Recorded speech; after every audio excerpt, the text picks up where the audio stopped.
Friends, welcome to another edition of Wild and True. Today we're going to talk about a few things. Well, we're going to talk about following through in the turkey woods. In other words, everybody understands the importance of taking the shot and everything, but especially with the way they got these guns souped up nowadays and all, you need to follow through on each and every shot. But first, let's take a minute and pick up a word or two from our sponsors. Critter Scent Soap. When the only scents make good sense. Critter, be the buck. Cat Paw Bend, your source for trees and seeds for your own game paradise. Winchester Shot Shells, producing the punch for trophy longbeards. Mossy Oak Camo, hiding hunters in plain sight for over 30 years. And Federal Ammunition, simply the best over-the-counter ammunition for big game anywhere. So, the importance of following through in the turkey woods it's just what brought this on was as I sat and reviewed footage over many seasons and stuff, I realized that there was two turkeys that we actually killed or that was actually harvested that was never found. And one of them, my own personal turkeys like this, I usually always pick them up. I was in Georgia someplace one time, and the old turkey it was a line of round bales out across the field out there, and he would strut down. He was on the other side of the round bale, had a bunch of hens with him, and they'd strut all the way down, and they'd get about far away as they could from us, which was about 250 yards maybe. Then he'd turn around, he'd strut all the way back, but the line of round bales was just stacked in a straight line out across the field. And so I watched this go on for about, I don't know, 2 or 3 different times, and I told Josh, I said, why don't you let's get everything rolled up. And I said, the next time they get all the way down to the end, I'm going to run out across this wide open field all the way out there to them hay bales. Well, that all worked out fine. In other words, we got everything packed up, and turkey got down there to the far end of the hay bales, and we took off lickety split. Down through there we went. And the problem came when we got out there to set up. When we got out there to set up, it looked like we were on the fairway at the Masters. There was not, it was a just cut and rolled, harvested hayfield. And there wasn't even no weeds around the end of the stack. So it would have been okay if you'd been by yourself, but you got to realize that we had this camera on the tripod, and it was a big camera, and then myself, and then what you're not thinking about is as the turkeys approach back up that line, the camera's got to be out further a little bit than the shooter so he can actually see.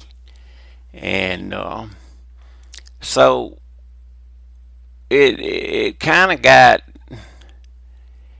everything would have been worked out, everything would have worked out just perfect.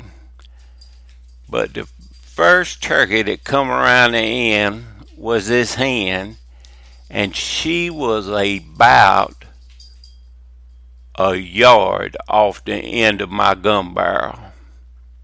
If she was a yard, and she immediately shied. She shied. There was this no, there was nothing to hide. I mean, it was just like all of a sudden, it's just like this whole apparatus just appeared. We looked like a spider, I'm sure, like a big old tarantula sitting out there to her, and she kind of half jumped, and I was ready for her. And when she kind of half fluttered and jumped and went to putting, I just went to cutting as loud as I could just to cover all that mess up. I didn't even care at that time if I flushed her because the whole ward was right there. They were all coming. As a matter of fact, the gobbler I was wanting to kill, he's already in gun range and all that kind of stuff.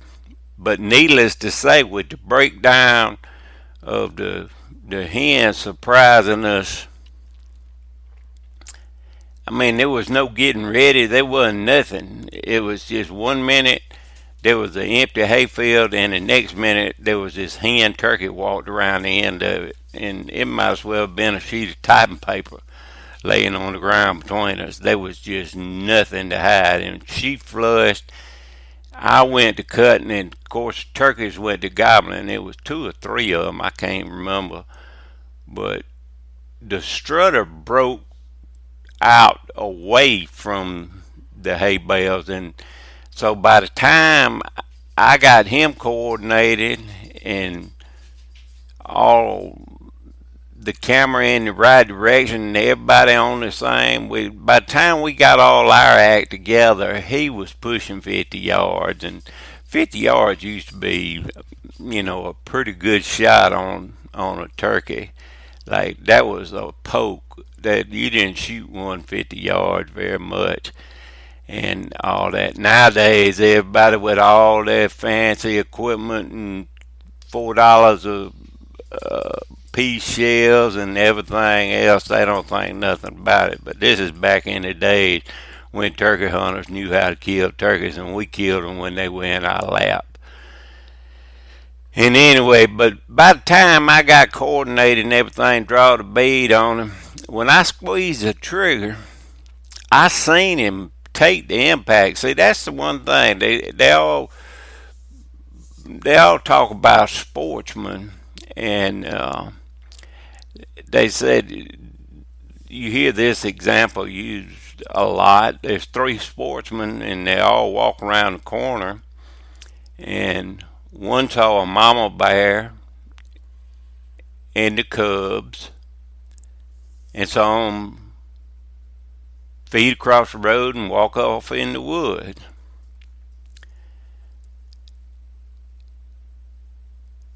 And he saw all of it. The other one saw the cubs, and yet the other one saw the mama bear.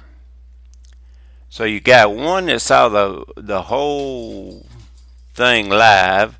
Then you had one that just identified on one particular thing, and then you had another that identified on another particular thing. So same scenario, but 3 different opinions. Well, I've always been able to take the whole situation in. So anyway, when I hit that turkey, when I squeezed the trigger, when he took the shot, I knew it knocked the fire out of there and all that. But it didn't break a bone in his neck, but it knocked the fire out of him. It knocked him a whining, and I ain't even checked up. I took off after him, and we ran. I don't know. He probably got 50 yards on me, and he got his wings up on him. And I said, boy, this is fixing to get bad for the home team. But then all of a sudden I seen him kind of sit a little bit, and I said, well, he fixing to go down up on the edge of the field. And he was about 30, 40 feet off the ground or more when he lit into this. He didn't exactly light when he crashed into this big pine that was over there. And when he crashed at the big pine, of course, I was 50 yards behind him or something, and I thought about shooting him again, and I looked over kind of down through there, and he really didn't have his head up or anything like that. And so I was able to just go get him. I just continued on right on up in the woods after him, and but I hit him a little bit further than what I intended. Hit him a little bit lower than what I intended, and everything. But the fact remains is that he probably made 100, 150 yards on me, before he went down. I know it was over 100 yards. But it was all live and uncut. I mean, Josh did a really good job. He followed me on across over there, and I walked in the woods, and I come walking out. I had the turkey. He just didn't have his act together, and so that's where I'm talking about how important it is to follow through on the turkeys, because as the yardages increase, the likelihood you're really gonna really knock the leverage out from under one, and yet have to follow him up is going to increase. And like I said, that happened somewhere over in Georgia, and that was once again that was a kind of a typical Rambo type hunt. That somebody wrote in a letter one time. It said them boys go to the swamp, they coming home with something. Well, in most cases, that's the way it works out. But fast forward to me looking through all this footage, and I never dreamed that we had killed as many turkeys as we killed. I mean, me and Mark Scroggins, working for his company, Cross Timbers, we killed 100 one spring, me and him.